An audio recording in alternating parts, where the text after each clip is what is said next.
عزیزان گرامی، امامت کا عقیدہ ایسا عقیدہ ہے کہ جس کے اندر انسان میں بالکل بھی کسی بھی طرح کا انسان نیوٹرل نہیں رہ سکتا، بے طرف نہیں رہ سکتا. یہ نہیں کہہ سکتا کہ میں امام کے ساتھ بھی ہوں اور کسی اور کے ساتھ بھی ہوں، یا امام کے ساتھ ہو یا نہیں ہو. امام علیہ السلام نے اجازت نہیں دی. میں نے چند دن پہلے جو وعدہ کیا تھا میں اس کو ذرا مکمل کر دوں گا، آج میں نے وہاں پہ مکمل نہیں کیا تھا. عزیزان گرامی، مولا کے اگر آپ دیکھیں تو حکمیت کا معاملہ، حکمیت ذہنوں میں ہے نا، ایک ہوتا ہے قاضی، ایک ہوتا ہے حکم. حکم یعنی آربیٹریٹر. میں نے اسے نرس کیا تھا. جنگ ہوئی مولا کی صفین، اور معاویہ کے ساتھ جنگ ہوئی، اور اس کے بعد، اور نام میں جو ہے وہ لوگوں کی تاریخ ہے، میں کوئی ایسی بات نہیں کر رہا ہوں، تو اس لیے معاویہ کے ساتھ جنگ ہوئی. 1.5 سال سے زیادہ جنگ جاری رہی، اور جنگ جب ختم ہوئی تو کہاں پہ ختم ہوئی؟ حکمیت کے معاملے، کہ جہاں جناب مالک اشتر بلایا گیا ان کو، اور پھر آپ کی ہی جو فوج سے لوگ بغاوت کر گئے، جن کو خوارج کہا جاتا ہے. خوارج انہوں نے کہا کہ ہم جو ہے وہ یہ جنگ نہیں کرتے، کیونکہ سامنے انہوں نے قرآن اٹھا لی ہے نیزوں پہ. آج بھی بہت سے افراد صرف قرآن قرآن قرآن دکھا رہے ہیں اور کہتے ہیں کہ میں اہل بیت کو نہیں مانتے.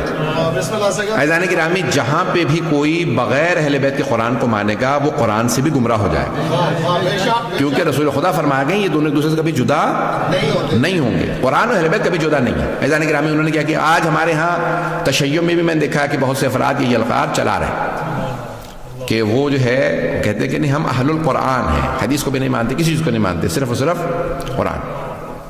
یاد رکھیے گا، جو صرف قرآن کی بات کرے گا وہ لازماً گمراہ ہو جائے گا.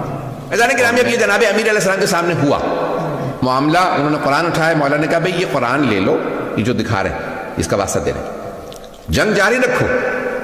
کہ نہیں مولا وہ قرآن کا واسطہ دے رہا ہے. مولا نے کہا اگر وہ قرآن کو مانتا ہوتا تو میرے مقابلے میں کیوں آتا؟ اور مولا نے یہ جملہ فرمایا، کہا ھذا قرآن صامت وانا القرآن الناطق.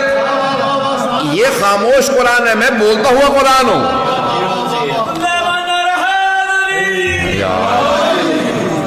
عزیزان گرامی، میں انہوں نے جو ہے وہ قرآن دکھائے، 500 قرآن نیزوں پہ بلند کیے، اور مولا کائنات نے کہا کہ نہیں ٹھیک ہے یہ قرآن جو ہے ان سے، لیکن لوگوں نے کیا کیا؟ نہیں، مولا کی بات کو نہیں مانا. اور وہ قرآن کریم جو ہے وہ کہا کہ نہیں سامنے قرآن علی آپ معاذ اللہ قرآن کے مقابلے میں آ رہے ہیں، یہ جملہ کہا لوگوں نے. اور جملہ کہا میں دہراؤں گا استغفر اللہ ربی واتوب الیہ معاذ اللہ من ذالک، لیکن جملہ کہے بغیر میں نہیں رہ سکتا جو انہوں نے کہا تھا خوارج میں. اور میں پہلے سے توبہ کر رہا ہوں، لیکن وہ جملہ دہرانا اس لیے ضروری ہے تاکہ لوگوں کو اندازہ ہو کہ جو اہل بیت کو چھوڑ دیتے ہیں وہ کہاں تک چلے جاتے ہیں. اور انہوں نے جناب امیر کو مخاطب کر کے کہا یا علی اکفرت، یا علی آپ کافر ہو گئے. آج بہت سے لوگ کہتے تھے بھی شیعوں کو کافر کہہ رہے ہیں، ابے وہ ہمارے مولا کو بھی کافر کہہ رہے تھے. وہ کہہ رہے تھے یا علی اکفرت، یا علی آپ کافر ہو گئے، آپ نے قرآن سامنے موجود ہے اور آپ نہیں مان رہے. یہ انہوں نے کہا. عزیزان گرامی، اب جناب امیر علیہ السلام نے اس وقت پھر جدائی اختیار کی، وہ لوگ الگ ہو گئے، اور انہوں نے خوارج نے مولا کے خلاف اعلان جنگ کر دی. جب آپ کہہ رہے ہیں کہ یہ کافر ہیں تو وہ کیا کریں گے؟ کہا کہ ہم علی کے خلاف جہاد کریں گے.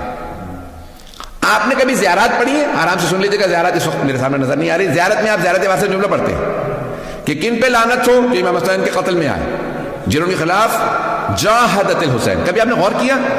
جنہوں نے مولا حسین کے خلاف جہاد کیا ان پہ لعنت ہو. کون فرما رہے ہیں؟ چھٹے امام علیہ السلام. والذین جاہدت الحسین، جنہوں نے امام حسین کے خلاف جہاد کیا. کون؟ یعنی وہ یہ کہہ رہے تھے کہ جو ہم امام حسین کے خلاف لڑ رہے ہیں یہ جہاد ہے. جہاد عبادت ہے، نہیں ہے مجمع میرے ساتھ؟ جہاد عبادت ہے یا نہیں ہے؟ فروع دین میں 6 نمبر پہ جہاد ہے. پہلے ہے نماز، روزہ، حج، زکوٰۃ، خمس، جہاد. فروع دین میں واجب عبادت سمجھتے ہوئے قربتاً اللہ کی نیت سے کر سکتے ہیں. نماز اگر قربتاً اللہ نہ ہو تو قبول نہیں، روزہ قربتاً اللہ نہ ہو قبول نہیں، حج قربتاً اللہ نہ ہو قبول نہیں، خمس و زکوٰۃ قربتاً اللہ نہ ہو قبول، جہاد قربتاً اللہ نہ ہو قبول نہیں. پتہ نہیں مجمع ہے یا نہیں؟ اب وہ کہہ رہے تھے ہم جہاد کر رہے ہیں. جہاد کا مطلب ہوتا ہے یعنی ہم اللہ کی خاطر لڑنے آئے ہیں. پتہ نہیں لوگ ہیں یا نہیں؟ جو لوگ اہل بیت کو چھوڑ دیں صرف قرآن قرآن قرآن کریں وہ اہل بیت کے خلاف لڑیں گے اور سمجھیں گے جہاد ہو رہا ہے۔ چھٹے امام فرماتے ہیں جو حسین کے خلاف لڑے اور کہے یہ جہاد ہے اس پہ لعنت ہو۔ پتہ نہیں مجمع ہے یا نہیں ہے؟ بات پہنچ رہی ہے؟ اور انہوں نے کیا کہ جناب امیر کے خلاف میں نے کل فضائل سنایا تھا لیکن آج میں جو فضائل پیش کر رہا ہوں تھوڑی سی مختلف اینگل سے پیش کر رہا ہوں۔ جناب امیر کے خلاف انہوں نے بغاوت کا اعلان کر دیا اور نعرہ کیا بلند کیا؟ ان الحکم الا للہ، قرآن کی آیت، سورہ یوسف سے آیت لی اور کہا ان الحکم الا للہ، حکم حاکم حکومت کا حق صرف اللہ کو، یعنی کیا مطلب علی ہمیں حاکم قبول نہیں۔ مولا سے کہا مولا وہ قرآن کی آیت پیش کر رہے ہیں آپ کے خلاف۔ ایسے بھی لوگ تھے بیچارے کہ مولا سے سوال کا جواب دینے آ رہے ہیں، مولا وہ آیت پڑھ رہے ہیں، تو مولا نے کیا فرمایا؟ کلمۃ حق یراد بہا الباطل، کلمہ حق بلند کر رہے ہیں لیکن مراد باطل لے رہے ہیں، قرآن حق ہے۔ پھر مولا نے فرمایا کہا کہ حکومت لابد من امیر، اللہ خود حکومت کرنے نہیں آئے گا، ایک انسان ہی حکومت کرے گا، چاہے تم اللہ عادل اما عادل اما فاسق، چاہے عادل کی حکومت ہو چاہے فاسق کی حکومت ہو۔ تم علی جیسے عادل کے نہیں مانو گے تو پھر معاویہ سے کسی اور آدمی کے مانو گے۔ عزیزان گرامی جناب امیر علیہ السلام نے وہاں پہ سٹینڈ لیا اور پھر آپ نے فرمایا یہ ایک ایسا فتنہ ہے جو میرے بعد بھی کوئی سے خلاف قیام نہیں کر سکے گا، میں ان کے خلاف قیام کروں گا، اور آپ نے قیام کیا اور آپ نے کہا کہ بھی لشکر کشی کرو ہم ان کا مقابلہ کریں گے۔ عزیزان گرامی مولا کائنات نے ایک مرتبہ ان کے خلاف جنگ کا اعلان کیا، اس کو جنگ کو کہا جاتا ہے نہروان۔ اب کیا ہوا؟ لشکر آ گیا نہروان کے مقام پہ، بہت بڑا لشکر، 10,000 سے اوپر کا لشکر۔ مولا نے کہا کہ ان کے 10 افراد بھی نہیں بچیں گے سبحان اللہ، اور میرے 10 افراد بھی شہید نہیں ہوں گے۔ سبحان اللہ، سبحان اللہ۔ اور حضرت جندب مولا کے چاہنے والوں میں ہیں، عاشقوں میں سے، تو مولا فجر کے بعد ہیں باہر نکلے اپنے خیمے سے، تو مولا نے کہا جندب کہاں؟ کہا مولا آپ کے دشمن بہت زیادہ ہے۔ کہا نہیں جندب رک جاؤ، مجھے تمہاری حفاظت کی ضرورت نہیں ہے، میں ہوتا تو میں حضرت جندب کی خدمت میں عرض کرتا یہ مولا کائنات ہے، یہ مشکل کشا ہے۔ اب بہرحال عزیزان گرامی مولا کچھ فاصلے سے واپس آئے، اس کے بعد کہا کہ جندب کیا دیکھ رہے ہو؟ کہا مولا زمین پہ دیکھ رہا ہوں چونٹیوں کی اتنی تعداد ہے کہ کون ان کی تعداد کو جانتا ہوگا، یہ سوچ رہا تھا کہ مولا ان کی تعداد کو کون جانتا ہوگا اتنی کم۔ جندب تمہارے مولانا صرف یہ کہ ان کی تعداد کو جانتے ہیں، میں یہ بھی بتا سکتا ہوں ان میں نر کتنے ہیں مادہ کتنی ہے۔ مولا کائنات کی پھر ایک مرتبہ جنگ شروع ہوئی اور مولا نے بتایا کہ کتنے لوگ آ رہے ہیں، اور جناب جندب کو کہا کہ جندب یہ جو پہاڑ دیکھ رہے ہو سامنے اس کے پیچھے ایک لشکر آ رہا ہے، وہ بھی آئیں گے، حملہ کریں گے، وہی خوارج ہیں، وہی نہروان کے اس مقام پہ آئیں گے، مجھ سے بھی مقابلہ کریں گے، اور ان میں سے 7 افراد فرار کریں گے، 3 افراد کے ساتھ بھاگ جائیں گے۔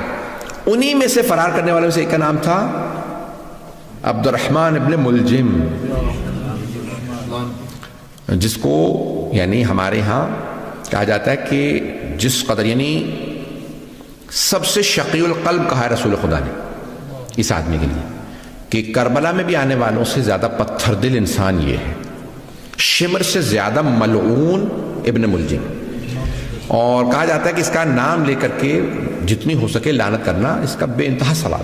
عزیزان گرامی مولا نے پھر جنگ کی، اور مولا جو ہیں وہ عام طور سے زمین پہ کھڑے ہو کے جنگ کرتے تھے، جو آئے مقابلہ کرے، جو مارا جائے مارا جائے، جو بھاگ جائے بھاگ جائے۔ واحد جنگ ہے جہاں پہ مولا نے فرمایا کہا اس میدان سے کسی کو بھاگنے نہ دینا۔ یہ صفین کے لیے اور نہروان کے لیے لوگوں نے کہا کہ مولا نے صرف ان کے لیے کہا اس میدان سے جو بھاگے اسے بھاگنے نہ دینا، اسے پیچھے اس کے مقابلہ کرنے کے لیے جانا اور اس کو وہاں مار دینا۔ کہا مولا کیوں؟ جمل میں آپ نے کہا جو بھاگتا ہے بھاگ جائے، لیکن یہاں پہ آپ فرما رہے ہیں کہ جو بھاگتا ہے اسے بھاگنے بھی نہ دو۔ کہا جمل میں لوگ ماں کا نام سن کے دھوکہ کھا کے آ گئے تھے، پتہ نہیں لوگ ہیں یا نہیں، سوچ رہے تھے شاید ماں صحیح ہو اس لیے دھوکہ کھا کے آئے تھے، انہیں نہیں پتا علی حق ہے، پتہ نہیں مجمع ہے یا نہیں۔ کہ اس لیے میں نے وہاں پہ کہا تھا جو بھاگے بھاگنے دو، دھوکہ کھا کے آئے، وہاں مسلمان تھے دھوکہ کھا کے آ گئے تھے، یہاں یہ منافق ہیں، کافر ہیں، اسلام کا لبادہ اوڑھ رکھا۔ کہ کوئی بھاگے اسے بھاگنے نہ دینا. مولا نے ایک مرتبہ ذوالفقار کھینچی, اللہ اکبر کی صدا دی, گھوڑے کو ایڑ لگائی. مولا صفوں سے اپنے گھوڑے کو دوڑاتے رہتے تھے, جہاں سے گزرتے تھے سر ہی سر نظر آتے تھے. کسی نے سوال کیا یا علی تلوار چل نہیں رہی, سر پہ سر گر رہے ہیں. میں اپنے انداز سے جواب دے رہا ہوں, مولا کہیں گے میں ذوالفقار کو روک رہا ہوں, روک نہیں رہی ہے. مولا نے وہاں پہ مقابلہ کیا اور بھاگنے میں صرف چند افراد ہی کامیاب ہوئے, باقی سب کو مار دیا. مولا نے کہا کیوں, یہ ایسا فتنہ ہے, یہ جہاں جائیں گے کفر پھیلائیں گے. اگر وہ چند افراد بھی جو بچے تھے آج اگر آپ کو داعش نظر آ رہے ہیں تو سمجھ لیں انہی کی تبلیغ کا اثر ہے. بات پہنچ گئی ہے ذہن کی راہ میں, کلیئر ہوئی ہے.